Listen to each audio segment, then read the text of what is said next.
आप एम्प्लॉयमेंट की बात कर रहे थे, आपने शिक्षाविद भरे तो थे लोक सेवा आयोग में भी और शिक्षा आयोग में भी। क्या क्या कारनामे किए थे उन्होंने, क्या क्या कारनामे किए थे।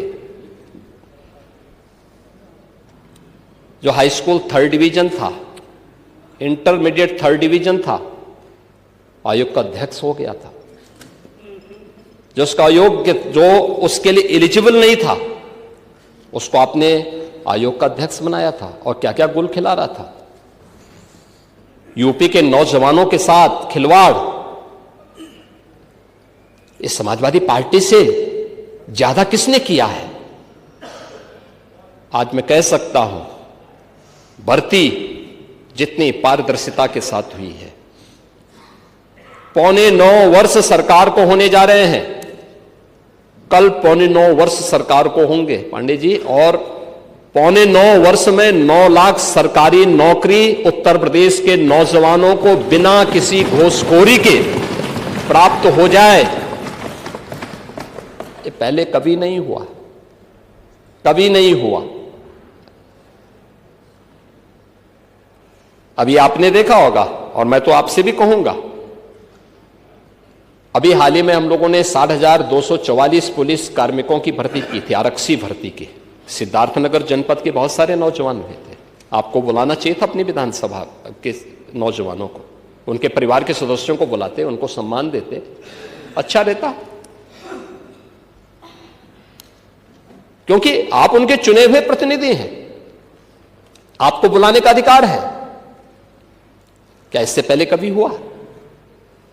हम इतने बड़े पैमाने पर भर्ती इसलिए कर पाए क्योंकि हमने इसके लिए उतना इंफ्रास्ट्रक्चर दिया है। इससे पहले इंफ्रास्ट्रक्चर नहीं था। देखिए, यूपी के अंदर 17 के पहले पुलिस ट्रेनिंग के लिए हमारे पास कुल 3,000 की क्षमता थी। जब हम लोगों ने 2017 में पुलिस की भर्ती की व्यवस्था को देखा, कैसे इनकी ट्रेनिंग होगी, क्योंकि भर्ती नहीं करना, इनकी ट्रेनिंग भी करना है। वर्दीधारी फोर्स के लिए महत्वपूर्ण होता है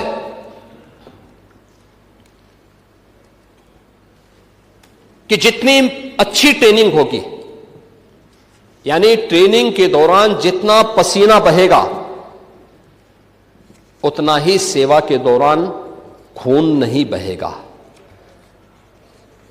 ये किसी भी यूनिफॉर्मधारी फोर्स के लिए महत्वपूर्ण होता है। और इसमें ट्रेनिंग में आपने ट्रेनिंग की पीरियड को कम कर दिया था, 6 साल से लेकर के, यानी 9 महीने से घटा करके 6 महीने कर दिया था। और भर्ती के लिए योग्य नौजवान को प्राथमिकता नहीं देते थे। और शिवपाल जी तो उसके मास्टर हैं, इनकी तो पीएचडी ही इसमें है। पूरी भर्ती की प्रक्रिया को तार तार हर व्यक्ति बेहाल था। आज उत्तर प्रदेश का नौजवान नौकरी प्राप्त कर रहा है। क्या शिक्षा में, क्या उत्तर प्रदेश लोक सेवा आयोग में, क्या अधीनस्थ सेवा चयन आयोग में, क्या पुलिस भर्ती बोर्ड में।